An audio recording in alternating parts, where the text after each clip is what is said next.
Okay, so here we shall explain the integration by parts with some examples.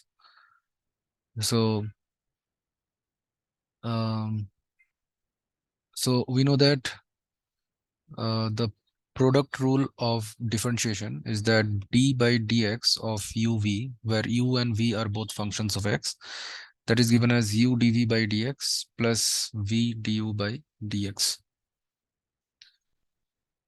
So therefore, uv d of uv, that can be written as u dv plus v du, means u dv by dx into dx plus v du by dx into dx. So then if we integrate both sides, then we will get uv, that is equals to integral u dv by dx into dx plus integral v du by dx into dx. So now, therefore, this integral u dv by dx into dx, that can be written as uv minus integral v du by dx into dx.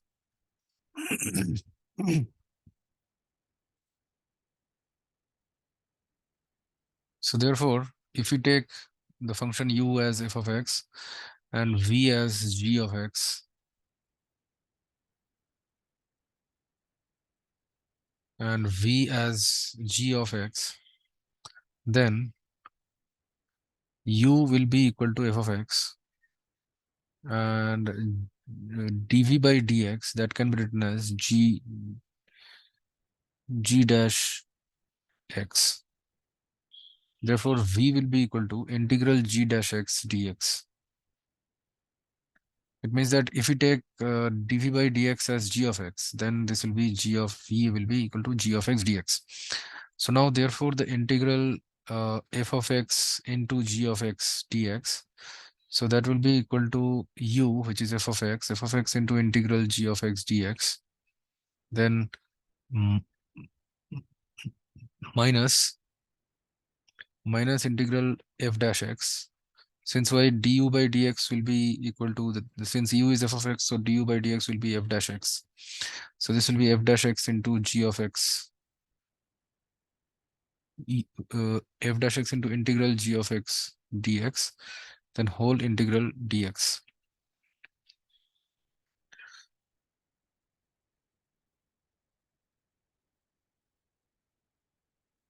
So this is the rule of integration by parts. This is the rule of integration by parts. So here the function f of x is called the first function, g of x is called the second function. And how to choose the first function and the second function? The rule is called Eilert rule. So the Eilert rule is used to choose first function and second function. So the full form of Eilert is inverse trigonometric, then logarithmic, inverse trigonometric, then logarithmic, then algebraic, trigonometric, and exponential.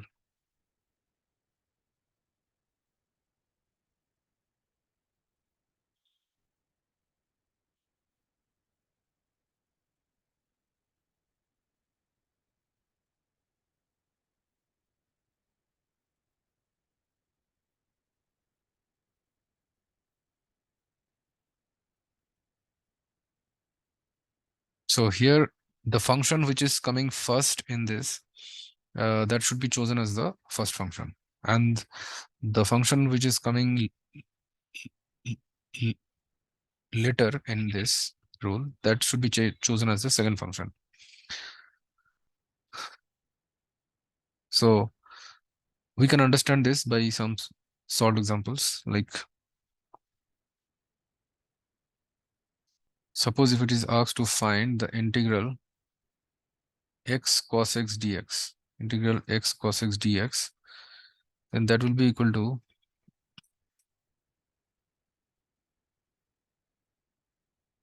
x into integral cos x dx minus integral dx by dx into integral cos x dx whole integral dx. So dx will cancel, and integral cos x is sin x, so x sin x minus this is integral sin x dx. So this will be equal to x into x sin x, then integral sin x is minus cos x, so it will be plus cos x plus c. Here actually we have chosen x as the first function, um, and cos x as the second function. Since according to the Eilert rule, um, the algebraic function comes before the trigonometric function. So here algebraic and trigonometric functions are given. So since trigonometric function comes after the algebraic, so algebraic function should be chosen as the first function and the trigonometric function should be chosen as the second function. Okay. Then one more example. Suppose we are being asked to find the integral log x dx. So then that will be equal to, here we can take 1 as the, so Eilert rule. So we can take 1 as the algebraic function. So it is 1 into log x dx. So 1 is algebraic function and log x is logarithmic function. So logarithmic function comes before the algebraic function. So logarithmic function should be chosen as the first function and 1 should be chosen as the second function. So therefore it should be log x into integral dx, then minus this will be d by dx of log x into integral dx whole integral dx. So this will be x log x, then d by dx of log x is 1 by x. So it is 1 by x into integral dx is x and then integral dx. So this will be equal to x and x will cancel out. So integral dx is x. So this will be x log x minus x plus c. So this is the answer. And then suppose it is asked to find the integral, and the integral e power x sin x dx. So here exponential function is there and trigonometric function is there. So we know that exponential function comes after the trigonometric function. So the trigonometric function should be chosen as the first function and exponential function should be chosen as the second function. So this will be sin x into integral e power x dx.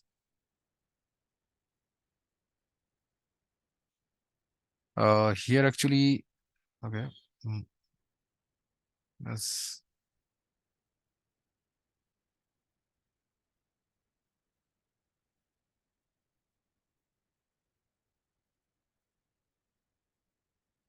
Here actually, if we solve it like this, then we won't be able to find it. Here actually, it is an exceptional case. So Eilert rule is used in most of the cases, but it has some exceptions also where it is not followed. Like for example, here this Eilert rule will not be followed here. It means that here we can choose the e power x as the first function, e power x as the first function, and exponential function we choose as the first function, and the sin x as the second function.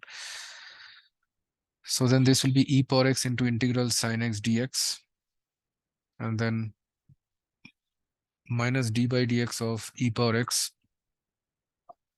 into integral sin x into whole integral sin x dx whole integral dx.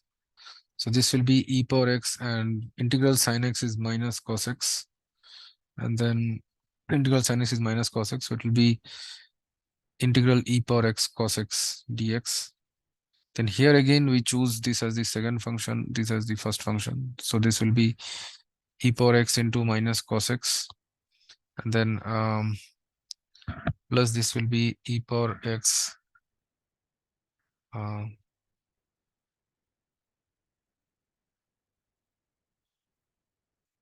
plus this will be integral e power x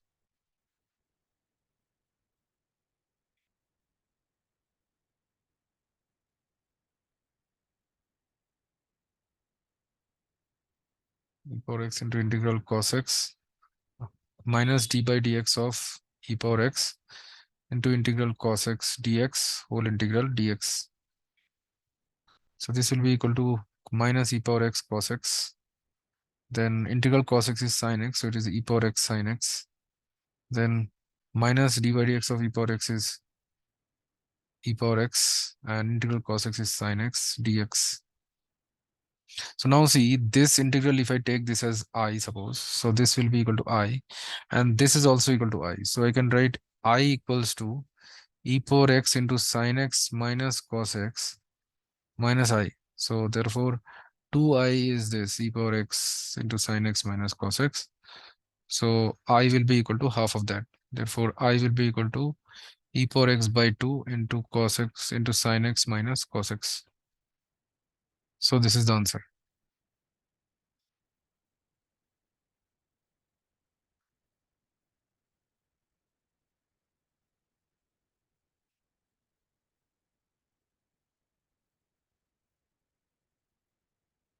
Okay, thank you.